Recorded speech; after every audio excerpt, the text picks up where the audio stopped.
Bonjour à tous, bienvenue dans ce tuto pour l'Alphano ADS GPS spécifique moto-école.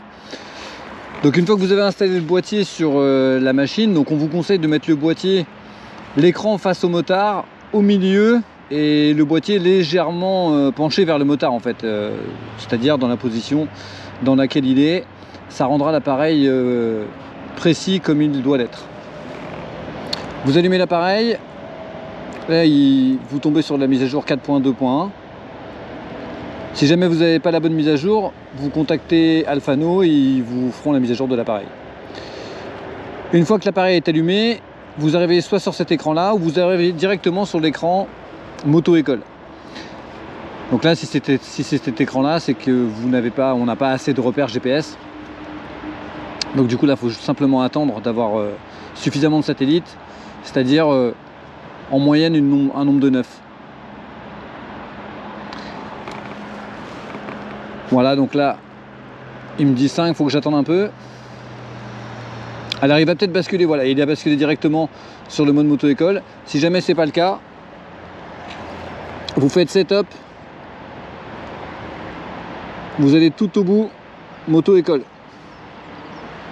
Et là, vous arrivez dans les menus. Donc vous avez deux menus, soit le menu formation, soit le menu examen. On va commencer par le menu formation. Il faut faire la même chose pour les deux. Donc le menu formation, vous sélectionnez le parcours 1 ou le parcours 2. Donc là, moi, c'est le parcours 1 avec le départ à gauche. Et là, vous devez d'abord créer le parcours. Donc là, il va nous demander de rouler à plus de 3 km/h. Là, l'objectif, ça va être de dire à l'Alphano où il doit prendre les relevés de points GPS. Donc, on va prendre les relevés de points GPS à l'entrée du LAN, ce qu'on appellera C1, à la sortie du LAN, ce qu'on appellera C2, et puis on va prendre les relevés dans le bon sens à la ligne C7 et à la ligne C6. Donc là, on va faire les relevés des points.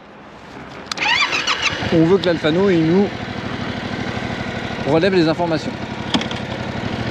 Donc on peut le faire avec la moto, on peut le faire à pied. Donc comme vous voyez, j'ai mis donc le cône orange, c'est la première porte, et le cône bleu, en fait, c'est là où je vais déclencher, puisque l'appareil est devant, mais le relevé se fait roue arrière. Donc du coup, je prends le relevé de vitesse un peu après, c'est-à-dire au cône bleu. Voilà. Il y a simplement à appuyer sur le bouton OK. Donc là où j'ai le cône bleu, pareil. Voilà. Et là, il me demande d'aller relever C6. Donc C6, c'est là où j'ai mis les deux cônes bleus. Et là-bas, il y a C7.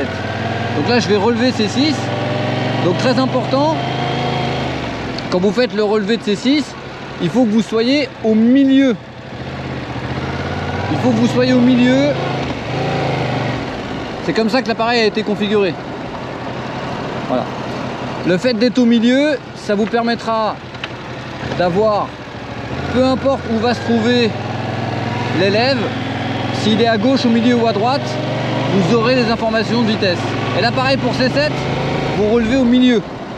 Voilà. Donc là, ça y est, le parcours est créé. Donc maintenant, vous pouvez faire démarrer la formation. Donc par exemple, c'est pour vous montrer. Donc démarrer la formation. Et là, vous avez deux choix qui s'offrent à vous. Allure lente ou allure normale. Donc l'allure lente, il va prendre le point C1, donc le début du LAN, et le point C2, ce qui va donner un temps chrono. D'accord? Si vous faites allure normale, là, il vous prendra uniquement le slalom et il vous prendra aussi la vitesse sur le freinage. Donc on va faire un test. On va faire de l'allure lente.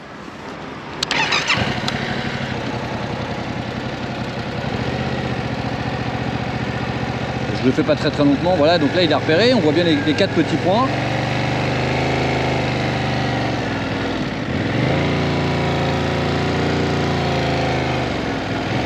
Voilà.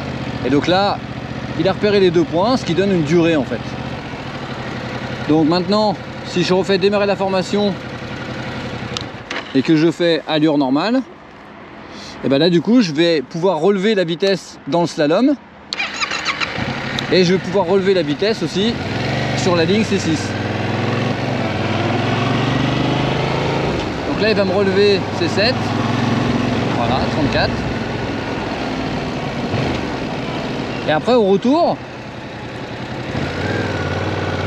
je peux faire un peu ce que je veux.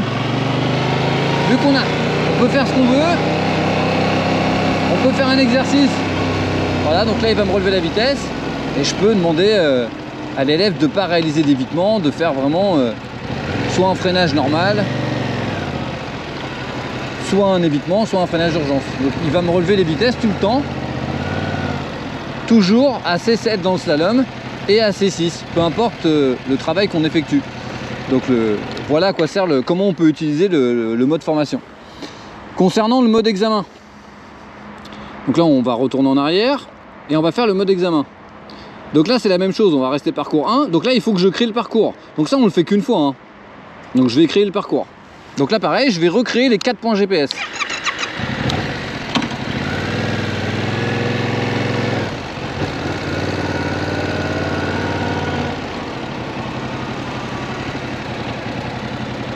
On prend un peu d'élan. Voilà, donc c'est suffisant. On peut le faire en marchant encore une fois. Donc j'ai pris le point.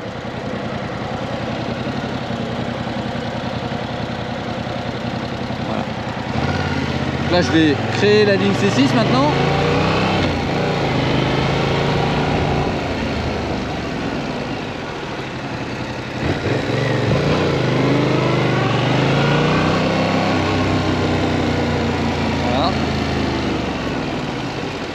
Et là maintenant on va créer la ligne C7. Donc encore une fois au milieu, on se met bien au milieu. Voilà. Donc maintenant qu'on a créé nos points GPS, on peut travailler. Donc on va faire démarrer l'examen et là il va tout nous prendre. Il va nous prendre les points C1, C2, donc il va prendre le lent, il va prendre le freinage d'urgence, ensuite il va prendre C7, donc c'est-à-dire le slalom, et il va reprendre encore C6 quand l'élève va revenir, c'est-à-dire l'évitement. Donc on va faire un test. Donc là, il va relever C1, voilà.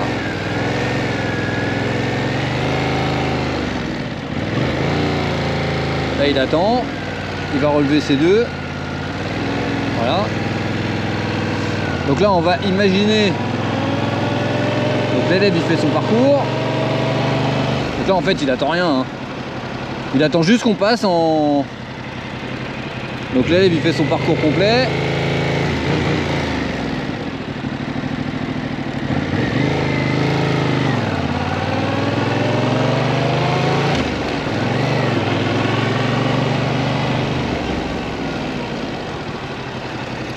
Donc là quand je vais descendre sur C6,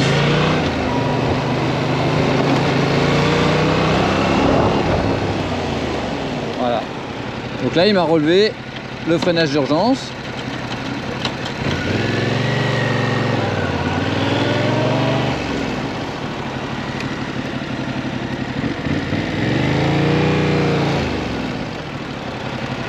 Donc là on part pour le slalom et le retour sur l'évitement.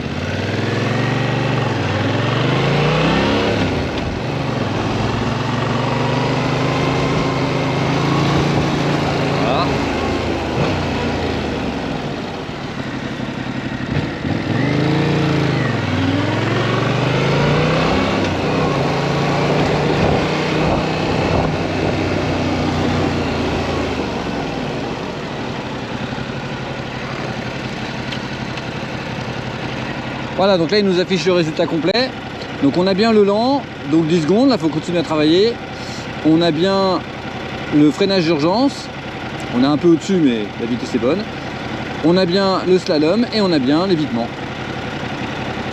Voilà donc comment fonctionnent les deux modes. Donc le mode formation, où vraiment c'est séparé au niveau du lent et au niveau de l'allure normale. Donc ça nous permet vraiment en formation de laisser les élèves en autonomie si on a besoin pour qu'ils s'auto-corrigent, de les contrôler aussi également. Et enfin on a le mode examen qui vraiment lui va servir pour la toute fin, où là on va pouvoir faire des bilans précis avec nos candidats. Voilà, je vous souhaite bonne utilisation de l'Alphano ADS GPS pour Specific Moto École. A bientôt, au revoir.